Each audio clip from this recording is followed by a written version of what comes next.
mentioned all of the key points of why people need to see the urologist. But there's a lot of men's out there, even though they see certain signs, they couldn't even tell, oh, you know what, I need to go speak to my primary doctor or I need to speak to a urologist. But sometimes most men thinking that, oh, I'm fine, there's nothing wrong with me. And then they wait till they get real drastic to the point of like, what's going on with me? Like, what kind of key points can you give to these gentlemen's out there, to especially for the erectile dysfunction? Because a lot of people who has ED, they couldn't even tell the difference, when they're having intercourse with their partners.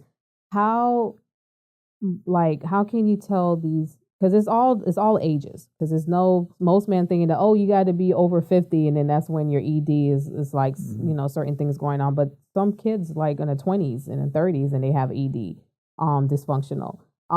Is it because of most people who has ED? Is it because of people who are diabetic? People who is a part of the low testosterone that caused the ED? Like, what kind of make these men have certain problems with their ED? Well, first of all, unlikely someone less than 40, 45 will have ED because of an organic cause, because of some reason for the blood flow not getting into the penis or the nervous system not working appropriately. Okay. That's pretty uncommon unless they have very low testosterone, which is pretty rare. So that's not a common one. As men get older, low testosterone can be, but usually that's associated with decreased desire for sex and tiredness. So it's more than just ED alone. Okay. So you're correct. Diabetes, high blood pressure, medications for high blood pressure can make it difficult for men to have a sustained erection. And the first avenue for treatment, of course, is the medications. We call them the PDE5 inhibitors, trade names, Viagra, Cialis, etc. They can be helpful. That's the first thing to use because they will help increase the blood flow despite the diabetes and hypertension that may be the cause. Just switching medication for hypertension sometimes could be helpful. Okay. Now, the next question for PSA, for prostate. Now, I know most men like to get the blood drawn to get the PSA. Does it have like a certain age that most men need to go get that check, or do they have to wait to see a symptom for them to see a PSA? Like, how does the PSA come into the factor for you to start doing a prostate biopsy? Right. So, good question. So I think first is the risk factors. Okay. So if a man has a family history of prostate cancer, he is twice as likely to have prostate cancer than someone who does not have a family history. So that's important.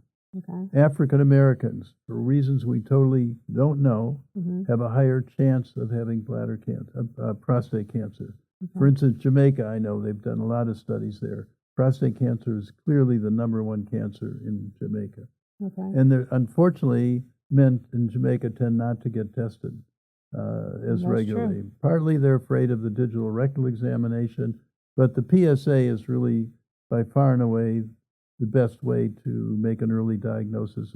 PSA stands for prostate specific antigen, and it's a simple blood test, and there's a range of numbers, and if the number is more than 3, then that person has a 15% chance of having prostate cancer. And then there are further studies that are done to try and determine is a gentleman likely or not to have prostate cancer. But it starts with getting the PSA blood test. So we say beginning at the age of 40, if you're an African American or you have a family history, you start getting your PSA. Otherwise, if you don't have one of those risk factors, then it's over 50. One should start getting the PSA tested on an annual basis. If the PSA is very low, like less than 1, then you could probably be tested every 2 or 3 years. Because we know that once you hit that 3 or 4 mark, then your likelihood goes up, and therefore you should be tested more likely. You hear that, guys? Once you hit 40, please get yourself checked. If you want to go to your primary doctor, go ahead and check for PSA. Don't be afraid to ask your physician. Dr. Soloway, so I noticed that you have more things going on right here. Your medical, your residency, your oncology, You did a lot for all through the years. What can you tell for these newcomers that wants to become a urologist? What do they need to look for them to feel like, all right, you know what, I think this is the great field for me? Well, urology is wonderful because it's a mix between surgery and medicine. So you can be, let's say you want to specialize in cancer, urologic cancer, kidney cancer, bladder cancer, prostate cancer, testicular cancer. Then you're going to be doing a lot of surgery, major surgery. You may say, well, I don't want to be worried about emergencies. I don't want the pressure of taking care of cancer patients.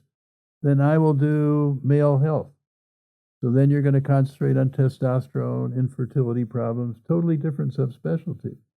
You may say, I want to take care of people who have dysfunctional bladder.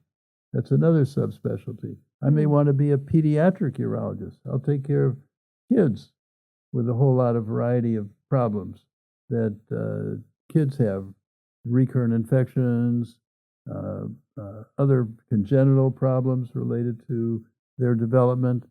So that would be a pediatric urologist. You may want to say, I want to deal with kidney stones. We call it endourology. That's a subspecialty.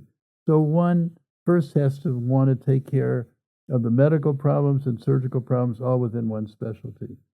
The other thing is that you're the only one who can do this part of the body. So you don't have competition. If you're a general surgeon, you're competing with the colorectal surgeons and the oncology surgeons, the vascular surgeons, that kind of overlap. But as a urologist, you command the urinary tract. So that's a nice thing, and it's in demand. As our population gets older, more men have trouble with their prostate, women will have trouble avoiding recurrent infections. So again, it's an office practice, but also a surgical practice, and there's a wide variety of things one can do. That's what's great about it, I think. See? Oh my gosh. So, Dr. Soloway, so I noticed that you have a couple of more things that you want to discuss about yourself, and you want to show more of the audience of what's really more important about the bladder cancer, the tumor, and how certain things like the stent, because I know some people doesn't know what the stent is. So what does the stent do when you connect that into the kidneys or whatever the surgeons, because you're a surgeon, so you know a little bit more about that. So is it a stent is more of like for like people who has like kidney transplants, or is it for people who has like kidney stones? Like what's a stent for? Well, a stent is placed from the kidney to the bladder if there's a blockage. So if you have a kidney stone and you're in immense pain and that stone is too big to pass, you want that pain gone. It's the worst pain you can have, some people say. Kind of like childbirth pain. It is, you know it. When that person comes to the emergency room and they're complaining, particularly a younger person, kidney stone is high on the list. So they get a CAT scan, and sure enough, there's a stone sitting there in the urinary tract. So it's not going to pass on its own, the urologist takes that person, male or female, to the operating room and is going to take a plastic tube, narrow plastic tube, going through the bladder up to the kidney. So that relieves the pain. Because why do you have pain? Because the urine in the kidney wants to get out of there. That's the job of the kidney, to get that urine from the kidney down to the bladder. And you've got a roadblock with that stone.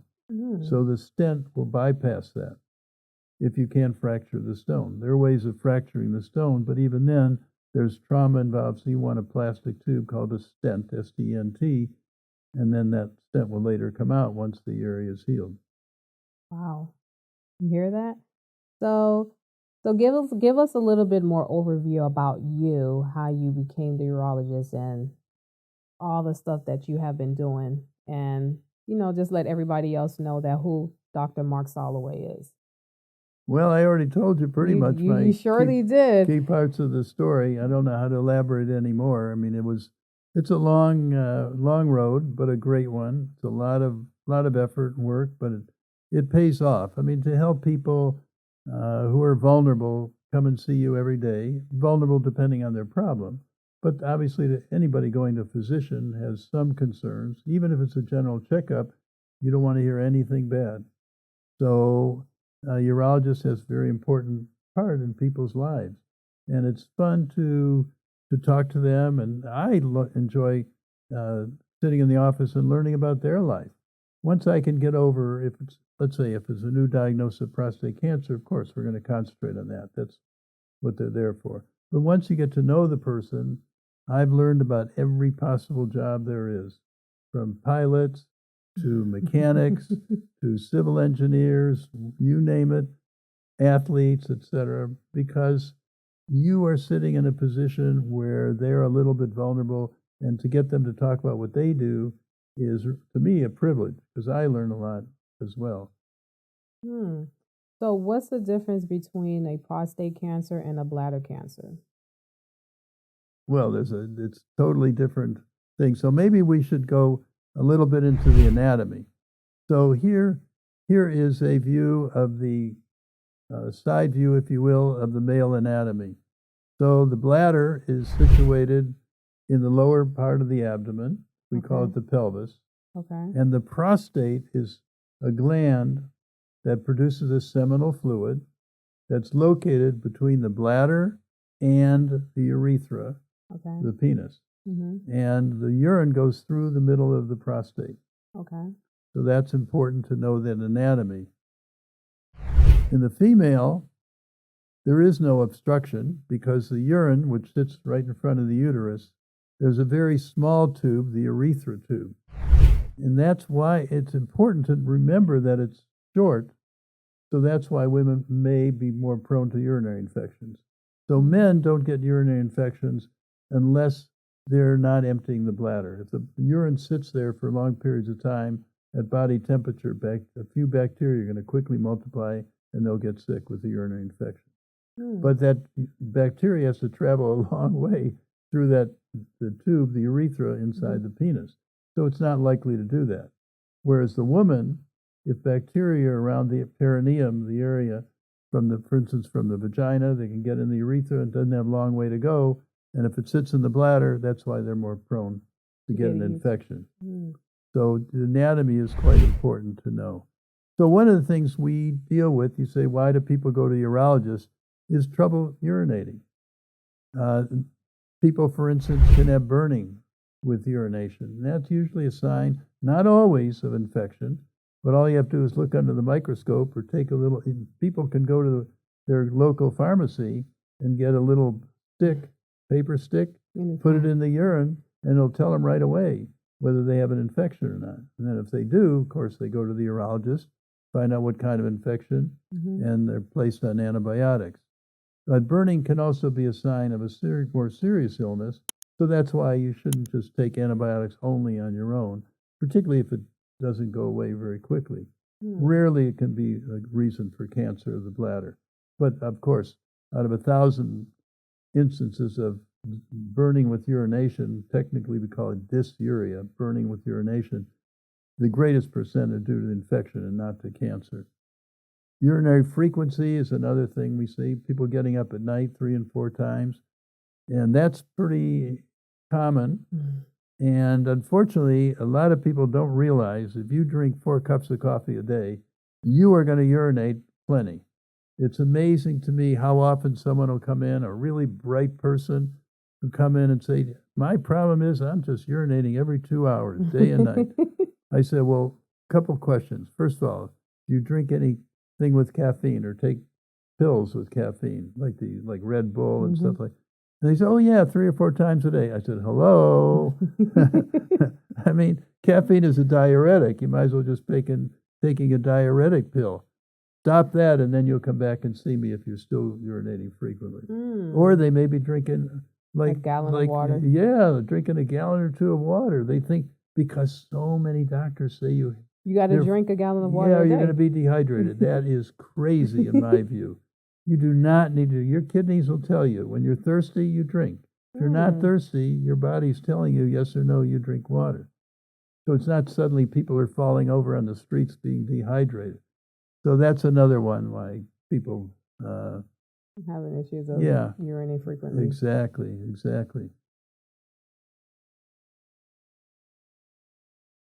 And then the bladder. So the other thing is the prostate. We call it bladder outlet obstruction. So the typical signs and symptoms that if someone comes in, a male, obviously with prostate, says, I just can't urinate. I used to urinate like I would make a noise when I urinate. And now it's like trickle, trickle, trickle. Okay, so that could be prostate enlargement or straining to urinate. Or after he thinks he's finished, he still dribbles in his underwear. So that could be due to not completely finishing because that prostate has gotten enlarged and obstructing the flow of urine. And that could be treated either with medicines first, and if the medicines don't work, there are surgical ways of removing that blockage. Wow. Another complaint is leaking of urine. And that could be a lot or a little bit. So in a woman, the most common is the bladder is dropped a little bit, usually due to some trauma at childbirth. The muscles just aren't as strong, or due to age. And that could be fixed with the surgical procedure if it gets to be really a problem. So urinary control problems are not rare. In men, it's pretty uncommon. Also, the man doesn't get that. They get it mainly related to surgery. If their prostate's removed, they don't have the control mechanism on occasion. So about 5% of men, when the prostate is removed, if there's any damage to what we call the urinary sphincter, the control mechanism, that sphincter is critical why all of us don't leak once we're beyond 3 years old, is because we've learned to tighten that sphincter, and that's done obviously without thinking about it. But if that sphincter is damaged, then that will cause leaking. Okay. Oh. So one of the nice things is when people come in with problems, remember I mentioned that flexible cystoscope. So within a couple of minutes, it's kind of like the dentist says, open your mouth, let's check you out. So within 2 minutes, we can look in the bladder with this flexible scope. I mean, people think it's awful, and probably it is a little bit uncomfortable. Because a lot of people like to watch YouTube before they come enter to your office because they're stating that, oh my gosh, they're making it feel like as the camera's going inside my penis and it kind of hurts and so forth. And I have to be like, listen, it's not that serious. It's only take 5 minutes and you'll be fine. Because once the lidocaine goes in, you won't even feel anything.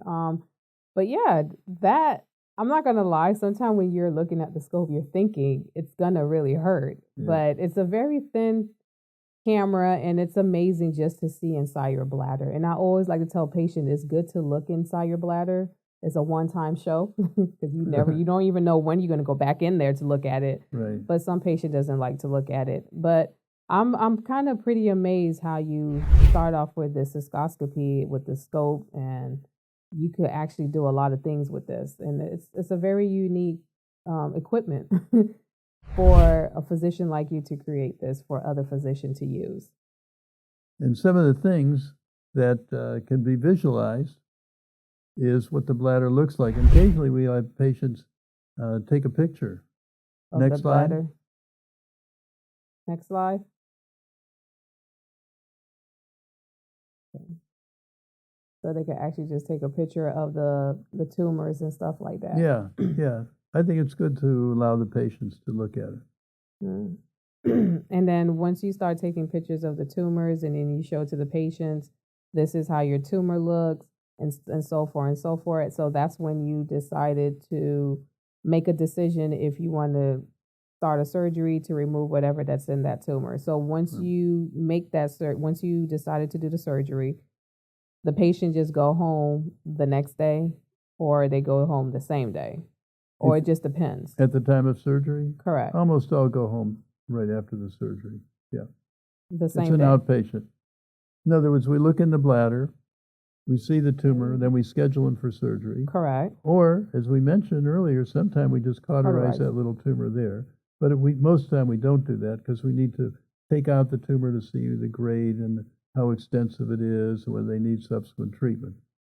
So that's called the transurethrosection of the bladder tumor, which is in the operating room, and they go home after that almost all the time.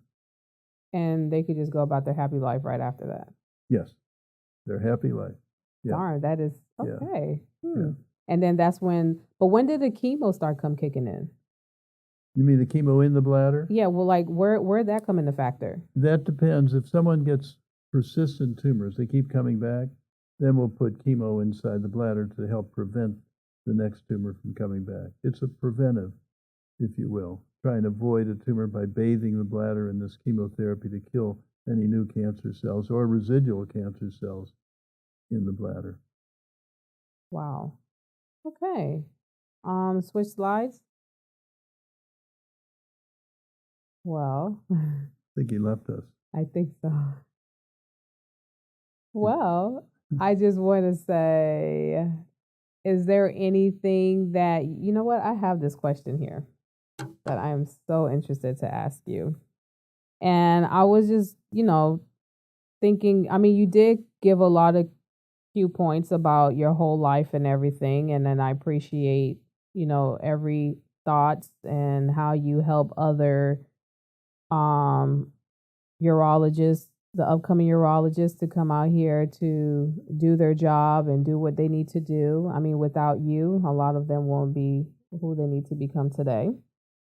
But I just wanted to know, what aspect of urology do you find most fulfilling or rewarding? It's really not one, I must say. I enjoy all of it. I enjoy meeting the patients. Mm-hmm. I enjoy that. So that's the outpatient experience. I enjoy the operating room, doing that part of it. I must say at one time I liked that a little bit better. Mm-hmm. The operating room, the challenge. Now I enjoy even more, less responsibility.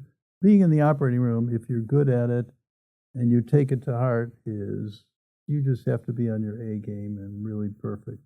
You do not have any room for error in the operating room if you want to do the job perfectly. I think some doctors now have kind of a little bit lost their feeling for the patients. Mm-hmm. I hear that too often. They rush through and they don't talk to them. I hope that that's not the case too frequently. So the picture right there that I seen of you, that you're holding the scope. So that's where you're looking at into the tumor. Correct, and then we see things like that's a bladder tumor right there, the papillary tumor. So when you look at that, that tumor is probably not in the wall, and I can tell that just from my experience that is a tumor that can be easily removed. I'll tell the patient the chance that you're going to have any spread of that cancer is negligible, but we'll have to wait till we get the report to finalize that decision. And then, of course, we have imaging. We didn't mention that.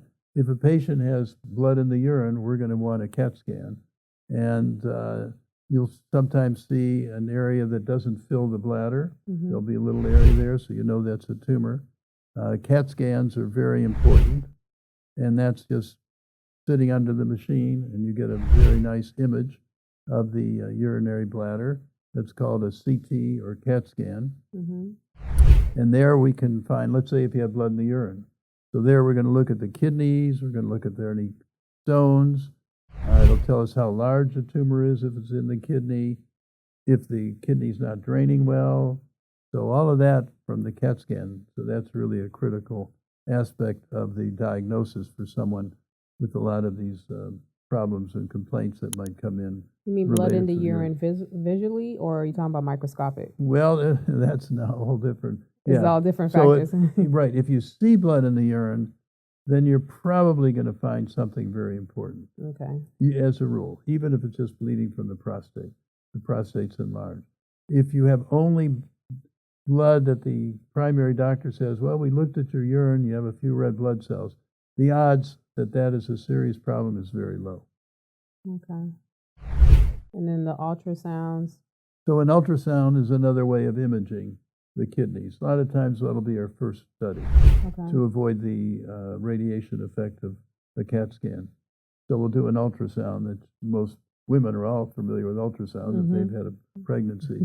So an ultrasound can take a nice picture of the kidneys and of the bladder, and then one decides you need more imaging with a CAT scan or what we call a magnetic resonance imaging, an MRI, another type of imaging study. Okay. So all that come into the factor of a lower urinary tract infection. So that's another part that it start off with too, like beside blood in the urine. Because I notice a lot of women comes in with a lot of UTIs frequently. Correct. And then that's when you guys start doing a cystoscopy and trying to see where the bacteria is coming from. So that bacteria, is it a part of the tumor as well or no? No. This is lower urinary tract infections. That has nothing to do with cancer at all. Okay. That is just, as I mentioned earlier, the bacteria more likely to get into the bladder of a woman because the urethra is so short. So any trauma from intercourse, from wiping incorrectly, etc., that will cause. And some women, you can have bacteria in the bladder; they'll never have infections. So one of the things no one has really figured out is why some women, that bacteria attaches to their bladder and they get sick, and other women, their bacteria get in the bladder and they never get sick. We do not know. There was something going on in the lining of the bladder. We don't have a clue. But nonetheless, if someone does an infection, need to culture the urine, see what type of antibiotic is appropriate, and then treat them accordingly. And sometimes if they keep getting infections, we will actually put them on preventive antibiotics that they can take periodically to reduce their chance of infection.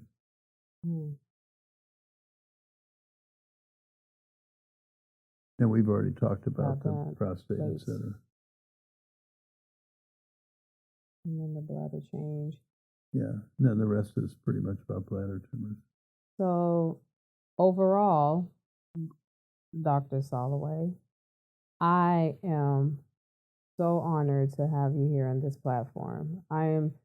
It's amazing just to hear a lot of things that I haven't known per se by me working there, but by me listening to you, you kind of helped me a little bit more in the dynamic to understand what is the difference between the prostate, the bladder, if you see tumors, what the UTI frequently stand for.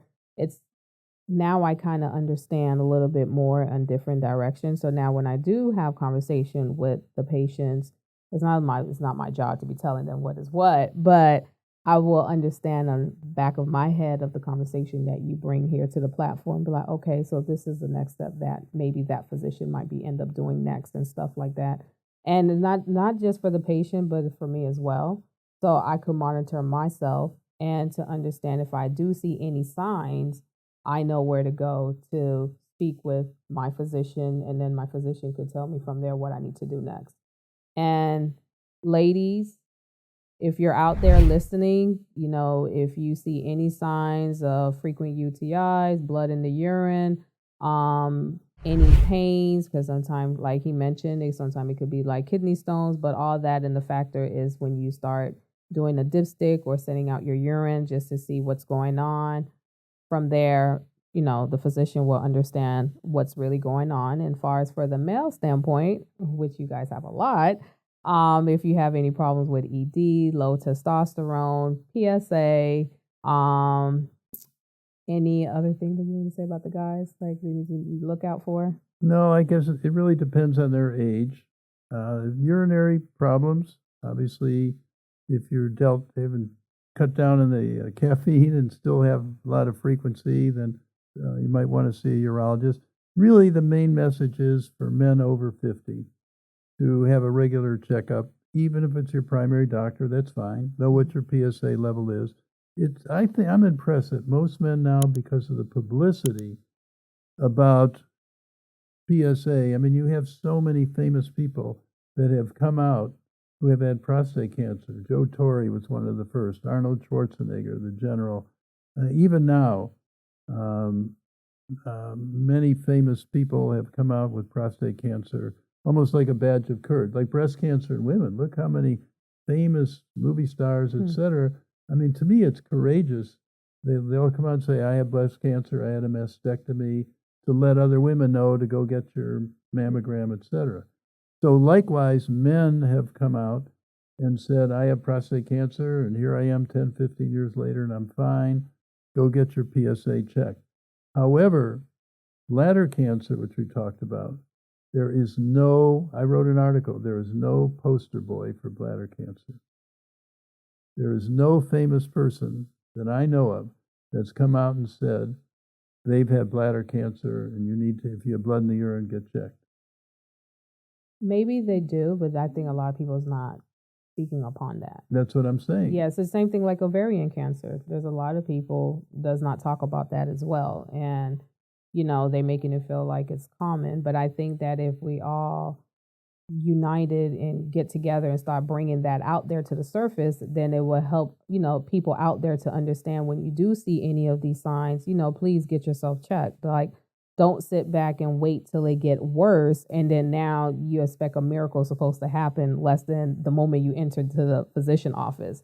And that's how the breast cancer came about, like the person who created that, it was a young girl. Her loved one passed away with breast cancer, and she kind of put herself out there to let people know that women need to get themselves the breast check and stuff like that. And the more she brought it out there and wearing pink and doing all these things, Right. and look at it right now. Now it's all nation and everybody's wearing pink in the month of October. Right. So it's the same concept that, there should be people out there to try to do the same thing for the bladder cancer and for the ovarian cancer and some other departments that's out there. I don't know. Prostate is they're doing that. But I think that if more people start initiating bringing that out there, it will help other people to understand what is what into the factors so they could get themselves checked. It's not just only stick with one department. And that's only one thing you hear people raving about. And I'm trying to bring that out there with the ovarian cancer because I have, family members who passed away with ovarian cancer. And I know a lot of people might feel like, oh, it's common. But I'm like, no, it's not. There's a lot of people who passed away with that and no one's not saying anything. So actually, just to give you another example, two things. One, look what Katie Couric did for colon cancer. Mm-hmm. Her husband died of colon cancer. So she was a big major reporter on one of the TV stations, very well known.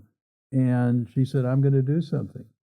She actually had a colonoscopy at the studio or in the hospital, but that was taped and put on the program to emphasize the importance of colon cancer screening. One woman did so much to advance the awareness of colon cancer because of her husband dying of it.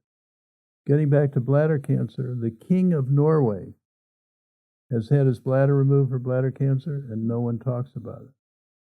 Compare that to now, so no one's talked. Hubert Humphrey ran for president of the United States. He had bladder cancer, and he never talked about it. He eventually died of bladder cancer. Wow. But because he felt as president, running for president, if you have a bag on the side, it just wouldn't be a good thing. So he had substandard treatment, and he eventually paid the price of dying from bladder cancer. So that's why awareness and early detection, as you strongly indicated, is very important. So if someone has blood in the urine, you need to get checked by a urologist. You see, not microscopic, but you see blood. Usually that's scary enough that men or women are going to go to get checked, either emergency room or you'll get to a urologist as a rule. So that's an important thing. But the awareness of bladder cancer, I think, needs to be proliferated more. And I'm hoping someday someone will come out and say something. But look, in contrast, look today in the news right now this week, King Charles in England and Prince William's wife both have cancer, but no one said what kind of cancer. Why? But none of the stories have said what kind of cancer they have. That's just within the last 2 months. So there still is this fear of saying the word cancer, and they don't want all the attention towards that, and then now people are going to start feeling sorry. So they just kind of keep that into a closed door because they feel like, I mean, I understand when people have cancer, they feel like it's a disease that they can be hanging around with people, or people might look at them differently.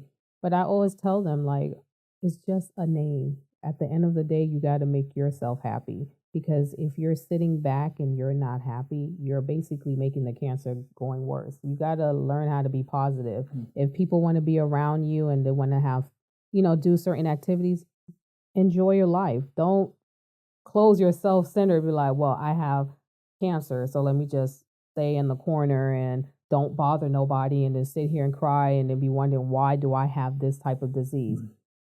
Sometimes things happen for a reason. And if you're getting yourself checked and you're doing what you need to do, eat healthy, meditate, do yoga, work out, and still getting your treatments done, you will be fine. Versus people who just linger around and don't want to do nothing at all, and then they wait for the last minute, and then now they feel like, oh, let me just run and do chemos and radiation. And sometimes that don't help because it's spread so far beyond whatever the surface of whatever cancer that you have in your body. Now, even if you do radiation and chemo, there's nothing could help. Early diagnosis, and that's why we talked about the PSA and the first sign of bladder disorder, you want to go get checked. You're absolutely correct. It's a very, very important message.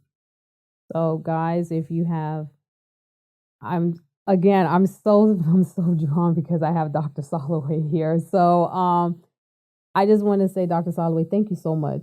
I appreciate you taking your time and your effort to come out here and to sit on this platform to talk to me. And I will treasure this moment for the rest of my life. And I appreciate you coming here. And if you have anything to say to the audience before we close this. No, I mean, well, yes, thank you. You're welcome. No, it's been my pleasure. I enjoy doing this. If there are just a few people out there that gain some knowledge and that will help them and their family, and part of it is just an understanding. Gaining knowledge is important, and this is about your health. And do not be concerned about certain things that relate to, particularly here we're talking about the genitourinary tract. So there are people out there to help you. Most physicians are outstanding in what they do. They've had excellent training. And there's nothing better than social media to get the word out these days. So I'm really happy to be here to contribute. Thank you very much, Barry. You're welcome. And guys, thank you so much for tuning on All Ears Podcast. I will see you guys next week, and you guys enjoy. Bye.